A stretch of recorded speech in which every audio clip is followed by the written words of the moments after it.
Ed Sullivan sat in his CBS office staring at a booking request that made his stomach turn. It was October 1953, and Frank Sinatra's management was begging me, literally begging me, for an appearance on The Ed Sullivan Show. The man who had once been America's biggest star, who had caused riots with screaming fans, was now a broken-down has-been playing small nightclubs for embarrassingly small crowds. His voice was shot, his movie career was dead, and the press was calling him washed up at only 38 years old. Ed's instinct was to say no, me's booking failures was bad for business. But what happened when Frank finally stepped onto that stage would create one of the greatest comeback moments in entertainment history, and teach Ed Sullivan that sometimes a man's lowest point is exactly when he finds his greatest strength. Before you hear this incredible story, hit that subscribe button, because what you're about to witness is the night when America's most powerful TV host helped resurrect a legend who everyone thought was finished forever. To understand why Ed Sullivan was so reluctant to book Frank Sinatra in 1953, you need to understand how far Frank had fallen from his peak. In the early 1940s, Frank Sinatra had been the biggest entertainer in America. His concerts caused genuine riots, with teenage girls fainting and screaming so loudly that Frank's voice was often drowned out completely. He was the first modern pop star, the prototype for every heartthrob who would follow. But by 1953, everything had collapsed. Frank's voice, damaged by overuse and poor technique, had become weak and unreliable. He would strain for high notes that had once come effortlessly, and sometimes his voice would crack embarrassingly during performances.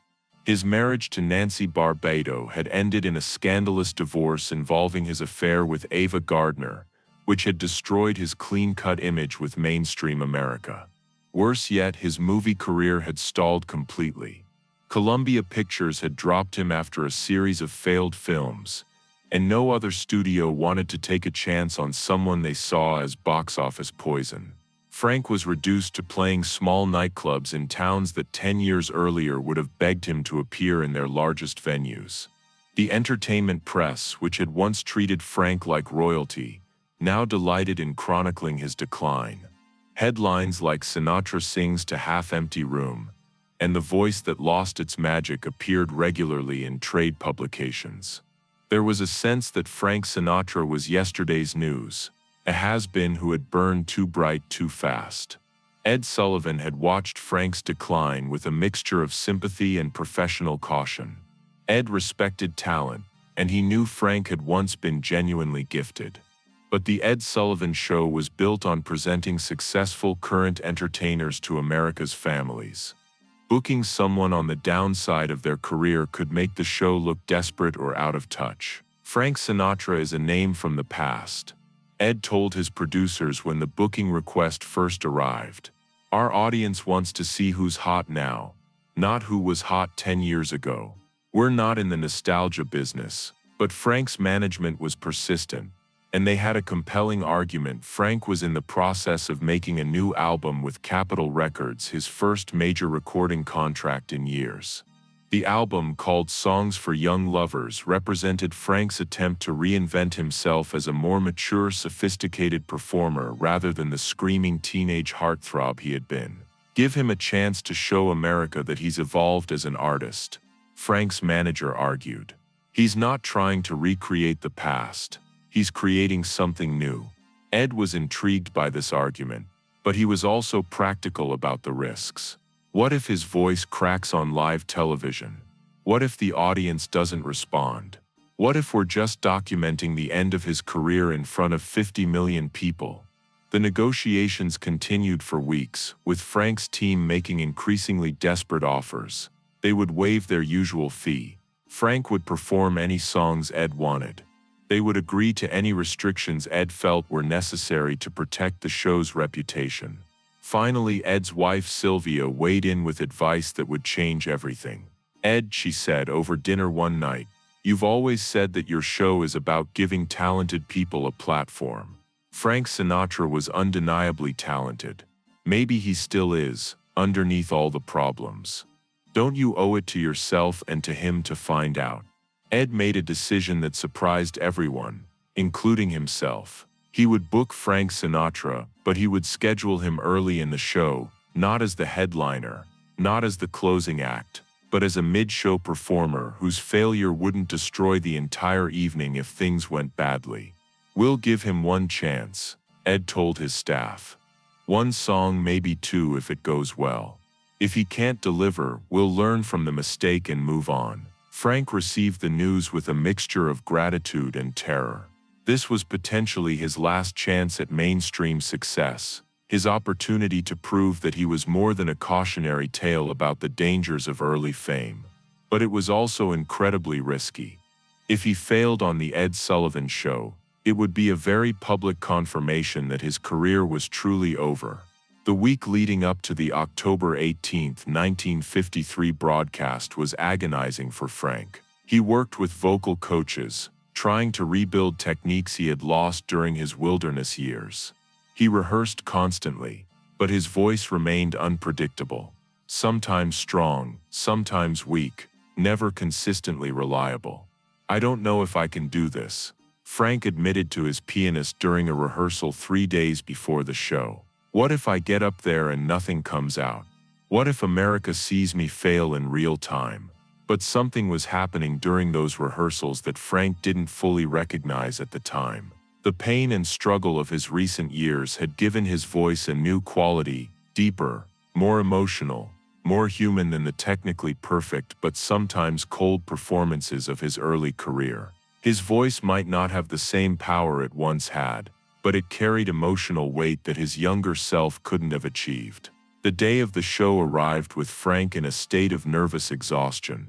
He had barely slept, had been surviving on coffee and cigarettes, and looked pale and drawn when he arrived at CBS Studio 50. Ed watched Frank during the sound check and was concerned by what he saw. Said this didn't look like a performer who was ready for the biggest comeback attempt of his career.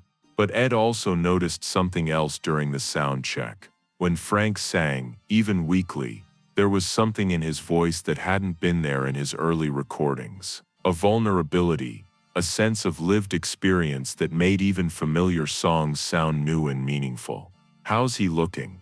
Ed's head producer asked after the sound check. "Different," Ed replied thoughtfully. "Not necessarily better or worse, but definitely different. We'll have to see what happens when the cameras roll." At 8 p.m. Eastern Time, the Ed Sullivan Show went live to the nation. Ed did his opening monologue, introduced the first guests, and tried to maintain his usual professional calm, while privately worrying about what might happen when Frank took the stage. Finally, it was time. Ed walked to his mark, and delivered his introduction with characteristic restraint. "Ladies and gentlemen, a performer who needs no introduction, Frank Sinatra." Frank walked onto the stage, and America got its first good look at him in months. He looked older than his 38 years, thinner than he had been in his heyday, but there was something in his bearing that suggested he had found a new kind of confidence through his struggles. Frank positioned himself at the microphone, and nodded to the orchestra. He had chosen to perform "I've Got the World on a String," a song that was both optimistic and defiant, perfect for someone trying to convince America and himself that his career wasn't over. And then Frank began to sing, and something magical happened. His voice wasn't the same instrument it had been in the 1940s. It was rougher, more textured, carrying the scars of hard living and professional disappointment. But it was also more expressive, more emotionally honest than anything he had ever recorded before. Frank sang about having the world on a string, sitting on a rainbow, having the string around his finger. The lyrics were upbeat and confident, but Frank's delivery carried an undertone of determination that made the song feel like both a celebration and a declaration of war against everyone who had written him off. Ed watched from the wings, amazed by what he was hearing. This wasn't the Frank Sinatra of the 1940s trying to recreate past glories. This was a new Frank Sinatra, forged by failure and disappointment into something deeper and more compelling than his younger self had ever been. The studio audience felt it too.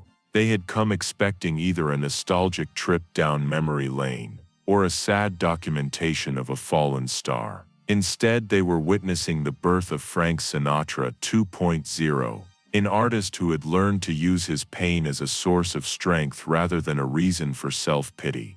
When the song ended, the applause was immediate and sustained, not the hysterical screaming of his teenage fans from a decade earlier, but the respectful, appreciative applause of adults who recognized they had just witnessed something special. Frank acknowledged the applause with a slight nod, but his eyes were focused on Ed Sullivan in the wings. He was looking for some sign of approval, some indication that this gamble had paid off. Ed walked onto the stage, and for the first time in months, he was genuinely enthusiastic about a performer rather than simply professional. "Frank Sinatra, ladies and gentlemen," Ed said warmly. "That was beautiful, Frank. Really beautiful." The brief conversation that followed was unlike Ed's usual post-performance small talk. Instead of generic compliments about the song or the performance, Ed asked Frank about his upcoming album, about his plans for the future, about his evolution as an artist. "You sound different, Frank," Ed said on live television. "More mature, more real than before." Frank smiled, and for the first time in years, it looked like a genuine smile rather than a professional mask. "I feel different, Ed. I've learned some things about life that I couldn't have learned when everything was coming easy." The impact of Frank's Sullivan Show appearance was immediate and dramatic. By the next morning, radio stations across the country were playing his records again. The advance orders for songs for young lovers skyrocketed. Nightclub owners who had been offering Frank embarrassingly small fees were suddenly competing to book him for major engagements. But the most significant change was in how Frank saw himself and his career. The Sullivan Show appearance had proven that his struggles hadn't ended his career. They had transformed it into something deeper and more meaningful than anything he had achieved in his youth. "Frank Sinatra is back," wrote one critic, "but not as the teenage heartthrob we used to know.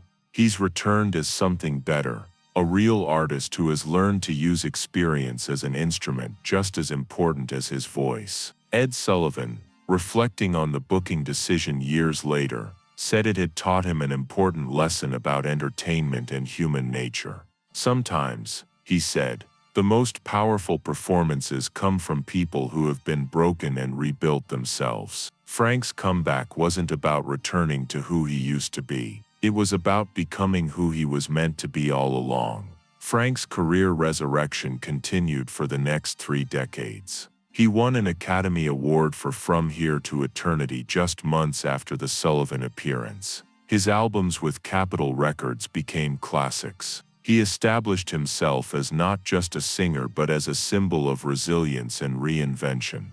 The October 1953 Ed Sullivan Show appearance became a turning point not just for Frank, but for how America thought about comeback stories. It proved that failure wasn't necessarily the end of a career. It could be the beginning of something even greater. Looking back, the story of Ed Sullivan and Frank Sinatra's comeback demonstrates the power of taking risks on people who have been written off by conventional wisdom. Ed could have played it safe and booked only proven current successes. Instead, he gave a platform to someone who needed it most, and the result was one of the greatest comeback moments in entertainment history. Frank Sinatra's transformation from has-been to legend happened because someone was willing to believe that talent doesn't disappear. It just sometimes needs the right moment to reveal its new form. Ed Sullivan provided that moment, and American entertainment was transformed as a result. If this story of redemption and second chances moved you, hit that subscribe button and tell us, have you ever gotten a second chance that changed everything? Sometimes the most powerful comebacks happen when everyone thinks you're finished, and all you need is one person willing to give you a platform to prove them wrong.